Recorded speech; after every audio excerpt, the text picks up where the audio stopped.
Ejercicio 3. Considere la función f de x igual a x sobre x al cuadrado más 1. A. Determine los intervalos de crecimiento, decrecimiento y los extremos locales de f. B. Si se sabe que la segunda derivada de la función f es igual a 2x por x al cuadrado menos 3 sobre 1 más x al cuadrado todo elevado al cubo, determine los intervalos de concavidad y las abscisas de los puntos de inflexión de f. Resolución. Vamos a dar solución al ítem A. Bueno, nos preguntan por los intervalos donde la función es creciente, decreciente y cuáles son los extremos locales o también llamados extremos relativos de la función f. Bien, para ello tenemos que determinar primeramente cuál es el dominio de la función para saber con qué valores es que nosotros estamos contando. Bueno, la función f de x claramente es una función racional y cada vez que tengamos una función racional nosotros tenemos que analizar su denominador. Note aquí en el denominador que no existe ningún valor de x para el cual este denominador se anule. Quiere decir que para cualquier valor de x que reemplacemos en la función f, esta función va a existir. Entonces se puede decir que el dominio de la función f viene a ser todos los reales. No hay que quitar ningún valor, puesto que ningún valor anula al denominador. Para saber dónde una función es creciente o decreciente, vamos a recordar la teoría que se trabajó en clase.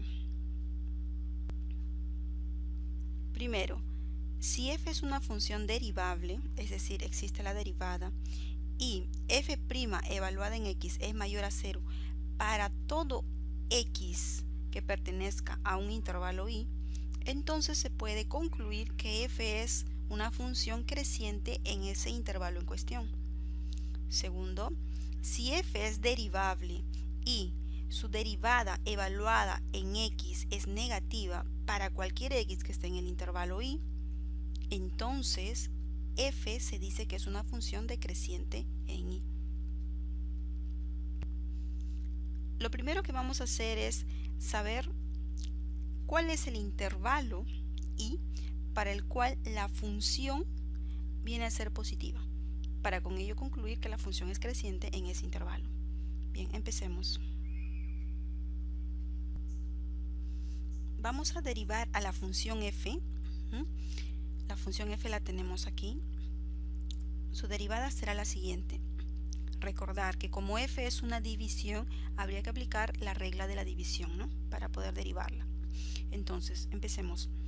La derivada de esta función vendría a ser derivada del primero, o sea, derivada del numerador, que es 1, por el segundo, por el denominador, menos el primero, que viene a ser x, por la derivada del segundo, o sea, derivada del denominador, que viene a ser 2x. Todo esto sobre el segundo, es decir, el denominador elevado al cuadrado. Bien, si hacemos las operaciones respectivas en el numerador, vamos a tener menos x al cuadrado más 1, todo esto sobre x cuadrado más 1, todo elevado al cuadrado. Bueno, ahora al resultado de esta derivada lo vamos a mayorar a 0 y vamos a tenerlo de aquí. Bueno, vamos a proceder a resolver esta inecuación. Lo que vamos a hacer aquí es pasar este denominador, que ya sabemos que es netamente positivo, lo pasamos a multiplicar con el segundo miembro. La desigualdad no cambiará puesto que estamos pasando a multiplicar una cantidad positiva y esto quedará menos x al cuadrado más 1 mayor a 0. Luego lo que vamos a hacer aquí es multiplicar por menos a toda esta desigualdad para tener como coeficiente principal positivo y esto resultará lo siguiente. Aquí claramente esto se puede descomponer usando diferencia de cuadrados. Esto será x menos 1 por x más 1, todo esto menor a 0.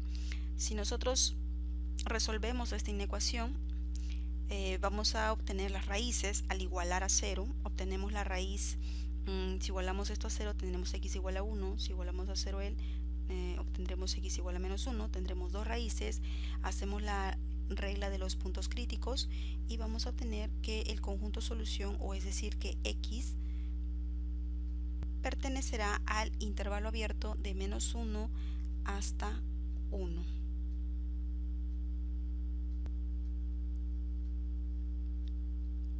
Bueno, hasta aquí lo que se tiene es que la primera derivada será mayor que 0 para aquellos puntos que sean tomados en el intervalo de menos 1 a 1. Ahora yo necesito saber si estos puntos forman parte de mi dominio, porque si no, solo estaría teniendo que en ellos la derivada es positiva, pero esto no es suficiente. Habría que saber si la función está definida aquí, y para esto lo que se va a hacer es intersectar el dominio con este intervalo que nos interesa. Note que al intersectar nuestro dominio, que es todos los reales, con este intervalo, nos va a dar lo mismo, menos 1 a 1 abierto, pero no siempre va a ser así. En este caso se facilitó la cosa porque el dominio es todos los reales, y todos los reales intersectados con cualquier conjunto va a ser siempre el conjunto. Bien, entonces ya podemos decir que la primera derivada es mayor que 0 en este intervalo. Entonces nuestro intervalo i, que aquí habíamos mencionado en la teoría, no va a ser otro que este intervalo abierto de menos 1 a 1. Entonces podemos concluir usando parte de la teoría que la función viene a ser creciente, donde en este intervalo. Entonces con ello ya tenemos resuelto parte del ítem A. También nos preguntaban en qué intervalo la función es decreciente. Nosotros obtuvimos que f es creciente en este intervalo abierto. Entonces, ¿dónde es que será decreciente? En el complemento. Además sabemos que el dominio es todos los reales. Entonces, ¿cuál sería el complemento de este intervalo tomando en cuenta el dominio de todos los reales? Vendría a ser que la derivada será negativa en el complemento de este intervalo. Es decir, desde menos infinito hasta menos 1 abierto y de 1 a más infinito abierto. Bien, entonces con esto ya tendríamos la hipótesis de nuestra teoría. Tenemos que la primera derivada es negativa en estos dos intervalos. Entonces se puede concluir que f es decreciente en cada uno de estos intervalos. Mediante un esquema vamos a ver lo que hemos trabajado hasta ahora. Nosotros teníamos que la función f es creciente en el intervalo abierto desde menos 1 hasta 1. Bien, de menos 1 a 1 estamos diciendo que la función es creciente. Vamos a representarlo con una flecha que va subiendo. Luego se trabajó y se obtuvo que la función es decreciente en cada uno de estos dos intervalos. Quiere decir, de menos 1 hacia la izquierda, vamos a representarlo con una flecha que va bajando en simbología de que la función está decreciendo. Y lo mismo ocurre de 1 en adelante hacia el más infinito, va decreciendo. Entonces observe aquí, si queremos determinar cuáles son los extremos relativos, quiere decir dónde la función presenta un punto mínimo y dónde presenta un punto máximo. Bien, observe aquí, en el valor menos 1, note que a la izquierda de él la función decrece y a la derecha de él la función crece. Quiere decir que aquí en x igual a menos 1 se encuentra un punto mínimo relativo. Y observe en el valor 1, a la izquierda de 1 la función crece y a la derecha la función decrece, claramente que aquí se estaría encontrando un punto máximo cuya abscisa es el valor 1. Entonces podemos decir que f tiene un mínimo relativo en x igual a menos 1 y tiene un máximo relativo en x igual a 1. ¿Por qué el nombre de relativo? Porque solamente estamos analizando en un entorno de cada uno de estos puntos. solo en un entorno es que se da un punto máximo o que se da un punto mínimo.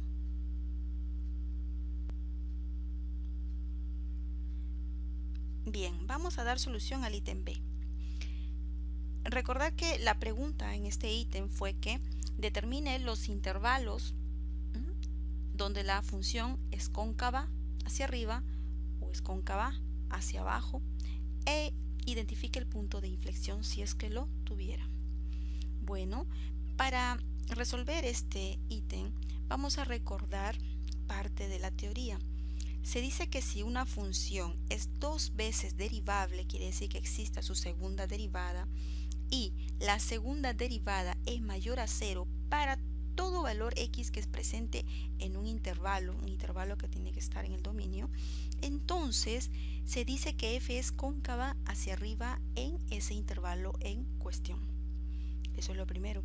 Y si queremos saber dónde es cóncava hacia abajo, usamos esta segunda, que dice: si f es dos veces derivable y la segunda derivada evaluada en x es negativa para todo valor x que pertenezca al intervalo, un intervalo que está en el dominio, entonces se concluye que la función es cóncava hacia abajo en ese intervalo. Bueno, entonces si nosotros queremos determinar dónde f es cóncava hacia arriba o dónde es cóncava hacia abajo, es suficiente solamente saber dónde, en qué intervalo es que la segunda derivada es positiva o es negativa respectivamente. Bien. De dato ya nos dan que la segunda derivada de la función x es esta función de aquí. Pues bien, vamos a determinar entonces cuál es ese intervalo y donde la segunda derivada es mayor a 0. Empecemos. Veamos en qué intervalo la segunda derivada es netamente positiva. Bueno, la segunda derivada ya la tenemos aquí. Lo vamos a mayorar a 0, aquí lo tenemos. Luego lo que vamos a hacer es pasar a multiplicar este denominador al segundo miembro. ¿Se puede pasar? Sí. ¿Por qué? Porque el denominador ya sabemos que es positivo. Al pasar a multiplicar a la ligera, el signo no se va a ver afectado. Entonces, al hacer ello, nos va a quedar 2x por x cuadrado menos 3 y todo el mayor a 0. Ahora, aquí lo que vamos a hacer es por una diferencia de cuadrados, descomponerlo como x menos raíz cuadrada de 3 por x más raíz cuadrada de 3 y todo esto por x. Y el 2 pasó a dividir y nos queda esto de aquí. Si nosotros igualamos a 0 a esta expresión de acá, vamos a obtener las raíces. Luego lo llevamos a la recta. Usamos la regla de los puntos críticos y necesitamos nosotros la parte donde, ¿no? La parte donde es positiva. Al resolver esta inecuación, lo que vamos a obtener es que x va a pertenecer a esta unión de dos intervalos, ¿no? Es donde representa la parte positiva. Bueno, hasta aquí lo que tenemos es que en cada uno de estos intervalos, por separado, la segunda derivada es positiva. Ahora, necesitamos saber si además de esto, en esos intervalos, la función está definida. Y para ello, tenemos que intersectar estos intervalos con el dominio de la función, porque de lo contrario no estaríamos procediendo de una manera correcta. Intersectando con el dominio, que era todos los reales, intersectando con cada uno de estos dos intervalos, como la intersección es con los reales, obviamente vamos a obtener los mismos intervalos. Entonces se tiene que la segunda derivada será mayor a 0, ¿dónde? En cada uno de estos intervalos por separado. No estoy colocando acá unión, simplemente por separado. Entonces, usando la teoría, yo ya tengo esta parte de la hipótesis, que la segunda derivada es mayor a 0 en un intervalo, en este caso en cada uno de estos intervalos, entonces se puede concluir que la función es cóncava hacia arriba, ¿dónde? En estos dos intervalos. Y así, f será cóncava hacia arriba en cada uno de ellos. Recapitulando, se tenía que f es cóncava hacia arriba en cada uno de estos dos intervalos, es decir, que en cada uno de estos dos intervalos se tenía que la segunda derivada era positiva. Pero si yo quiero saber dónde f es cóncava hacia abajo, necesito saber dónde la derivada segunda es negativa, y eso se va a obtener en el complemento de cada uno de estos dos intervalos. Entonces, podemos decir que la segunda derivada será negativa en el complemento de ellos, tomando en cuenta que el dominio es todos los reales, ya determinado.